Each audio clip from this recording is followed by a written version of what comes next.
కోటంరెడ్డి శ్రీధర్ రెడ్డి హత్య కుట్ర వెనుక ఎవరున్నారో పోలీసులు బయట పెట్టాలన్నారు ఎమ్మెల్యే సోమిరెడ్డి. సర్వేపల్లిలో కాకాని, కావలిలో మాజీ ఎమ్మెల్యే గ్యాంగులు అరాచకాలు చేస్తున్నాయని మండిపడ్డారు. శ్రీధర్ రెడ్డిని మర్డర్ గురించి ప్లాన్ చేసిన వాళ్ళని చట్ట ప్రకారం ఎత్తి బొక్కలో వేయాల్సిన అవసరం ఉంది. మొత్తం ఆ టీం అక్కడే దాదాపు 6-7 మంది ఆ వీడియోలో కనిపిస్తున్నారు. డైరెక్ట్గా పబ్లిక్గా ఎవరనేది తెలిసిపోయింది.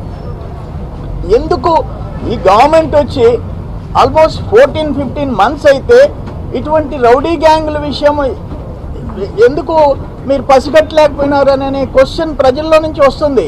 నెల్లూరు జిల్లా అంటే శాంతికి మారుపేరు. నెల్లూరు జిల్లా అంటే శాంతికి మారుపేరు. ఈరోజు బాధేస్తూ ఉంది జరిగే పరిణామాలు చూసిన తర్వాత. అందుకని మొన్న జగన్మోహన్ రెడ్డి వచ్చాడు, ఒక హెడ్ కానిస్టేబుల్ కాళ్ళేరి కొట్టారు.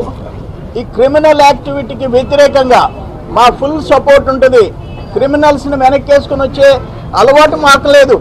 అందుకని డిపార్ట్మెంట్ డీజీపీ గారి దగ్గర నుంచి ఇక్కడుండే ఎస్పీ గారి వరకు స్పెషల్ ఫోర్స్ పెట్టండి, అంతు తేల్చమని చెప్పేసి నేను కోరుతుండా. ఎవరైతే శ్రీధర్ రెడ్డి అని మర్డర్ చేయాలని ఆ తాగుబోతులు ఎవరైతే మాట్లాడారో వాళ్ళ వెనక ఎవరుండారు, అసలు ఏంటి వాళ్ళ వెనక ఆ గూడు పుట్టాని ఎట్ట జరిగింది, ఎవరుండారు, ఏ లీడర్స్ ఉండారు, దాన్ని కూడా బయట తీయాల్సిన అవసరం ఉంది.